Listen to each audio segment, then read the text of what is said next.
Ano ang paborito mong palaman sa tinapay? Cheese po. Kasi manilam, no? Tsaka masarap. Mayonnaise, tsaka ketchup. Yun yung pinakamasarap eh. Kumbaga siya malasa. Flavor spread kasi malinamnam siya sa partner sa pandesal. O kayo ba, ano ang favorite palaman ninyo sa tinapay? Pero bago nyo i-reveal ang inyong palaman of the day, narito ang ilang tips para mas tumagal ang shelf life ng inyong palaman o spread. Eto, tip number 1. Siguraduhin lang natin na nakasara ng maayos ang takip ng palaman. Mahigpit na nakatakip kasi kapag ang palaman ay na-expose ng matagal sa hangin, pwedeng pasukin ito ng bakterya. Tip number 2, kapag nagamit nyo na yung isang kutsara or bread knife at naiwanan nyo ng ilang minuto o ganyan, kaya tinikman nyo yung palaman dito, huwag nyo nang gagamitin. Kasi kapag kaya na ginamit nyo ulit, mayroong bakterya dito, madadala nyo yun sa loob ng palaman. So, magkakaroon ng tinatawag na cross-contamination. Tip number 3, kung walang ref, ilagay ang palaman sa cool and dry place na hindi maaabot ng sikat ng araw. Ayan, sana makatulong sa inyo ang mga tips na yan. At bago nga ako tuluyang magutom, alamin na nga natin kung ano ang nakatulong kay Weng at Leon para makabangon muli sa negosyo at kumita ng halos kalahating milyong piso kada buwan. Ang peanut butter factory na ito sa San Jose del Monte, Bulacan, bunga raw ng pagsusumikap ni Weng at ng kanyang asawang si Leon. Nang mabankrupt daw ang kanilang bakery business, nawalan daw sila ng pag-asa sa buhay at hindi nila alam kung paano makakabangon. Nabankrupt po yung bakery namin dati kasi pasama kami sa bidding ng mga malalaking projects. Akala namin kaya na namin, yung pala kailangan mas mahabang pisi.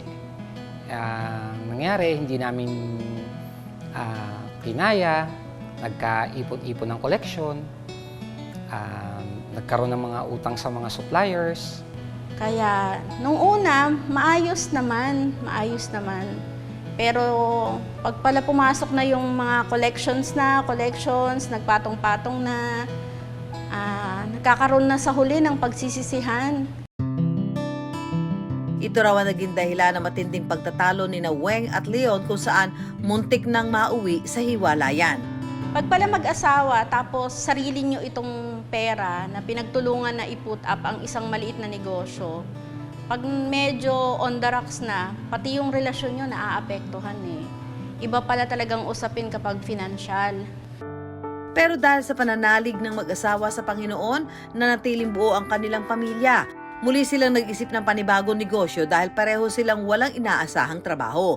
Start yung peanut butter namin sa likod bahay lang ng June 2018. Nag-suggest yung tindera namin na, Sir, bakit di tayo gumawa ng peanut butter? Sabi ko, sige, subukan natin. Kung kinakailangan natin start from scratch, gagawin ulit natin. Ang inakalang simpleng produkto na peanut butter, mahirap palang gawin. Kasi marami ka pang dapat aralin. Hindi rin po pwede na basta gawa ka lang ng gawa. Kailangan ibigay mo lahat ng kaya mo. Kaya nag-umpisa kami manually, nagsasangad ng mani, and pinapagiling namin sa palengke. Nagdi-deliver kami kahit na 2 jar lang sa kabilang bayan. Pinapatulan namin, dinideliver ko. Dideliver ako sa Batangas City. Kukommuting ko. 75 jars. Bubuhatin ko lang. Walang problema. Bukod sa pagsusumikap nilang mag-asawa, may mas malalim daw na kahulugan ang itinayong negosyo. Gusto ko pamana yung maging brand nito. Nung una sabi niya, Mami, ang corny naman ng pamana. Masyado namang ng lokal. Sabi ko sa kanya, Daddy, alam mo, sa akin, malaki yung magiging impact nito. Kasi yung pamana, short word yan para sa 2 salita.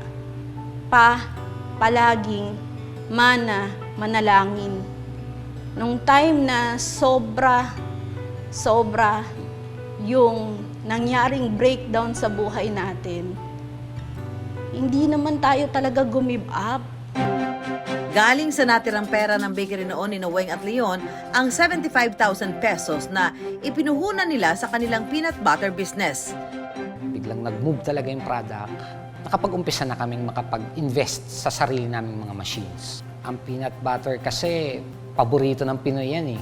Palaman ng bayan. So, ano pang hahanapin mo? Pinakamabenta.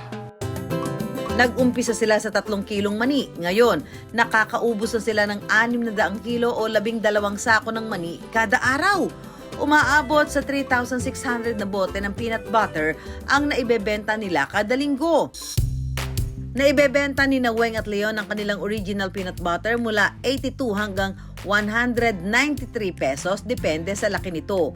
Ang kanilang keto at crunchy peanut butter naman ay nasa 178 hanggang 183 pesos ang bentahan. Available rin ang kanilang reseller package na nagsisimula sa 1,920 pesos. Ang negosyong dating sinubok ng tadhana, maning-mani ang halos 100,000 kita kada linggo ngayon. Ay nako, nakakagutom talaga. Nagkikrave tuloy ako ng kape na may tinapay. Ang problema ko lang, wala akong palaman. Nako, Maring Susan, worry no more dahil sagot ko na ang palaman mo sa tinapay. Sa paggawa ng peanut butter, ilalagay muna ang mani sa roasting machine sa loob ng 45 hanggang 60 minutes. Kapag luto na, palalamigin ito mula 5 hanggang 10 minuto. Tatanggalan ito ng balat gamit ang peeling machine. Saka ihihiwalay ang mga reject peanuts.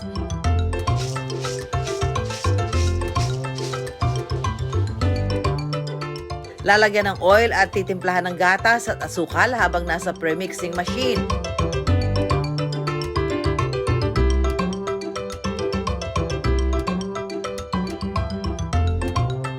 Sunod na igigiling ng 2 beses ang mani para masigurong pinong-pino ito.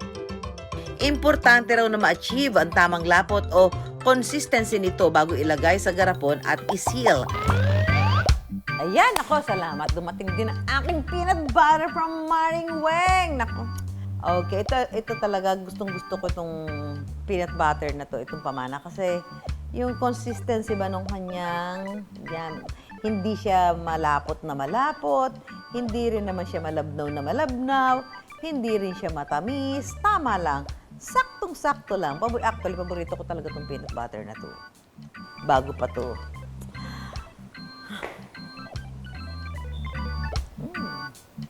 Sarap. Nag-umpisa raw sa isang post online na mag-asawang Weng at Leon ang paglago ng kanilang peanut butter business. Sobrang laking tulong sa amin nun. Kasi from that post, may nagtiwala agad sa amin para mag-order ng marami agad. Dahil may mga referrals na siya na pumasok, lagi na po kami nagpo-post, mga kapitbahay namin, mga kaibigan din na naalok, nasasabi nila na masarap yung produkto na to. Nakikita namin na nagpo-post sila. From there, marami na rin po nag-i-inquire. Mayroon na rin silang 2 hektaryang farm ngayon bukod sa 200 square meters na factory nila. Nasa top 3 best peanut butter din ang kanilang produkto ayon sa reviewfinder.ph. So, focus muna sa isang product at pag nakita mo na okay na siya, steady na siya, mini-maintain mo na lang siya, tsaka ka mag-isip ng panibagong product. Yung pagnenegosyo, hindi lang siya dapat nasa isip lang. Dapat nasa puso. Hindi tayo pwedeng mamili ng customer. Isa man, 100 jar man yan, kailangan mong iserve. Hindi lang nun inayos yung kabuhayan namin, pati yung pagsasama namin. Nagkakaintindihan na kami ngayon, isa na lang yung goal namin, and hindi na nalalayo dun sa sitwasyon na maging inspirasyon. Alam ko, malayo pa.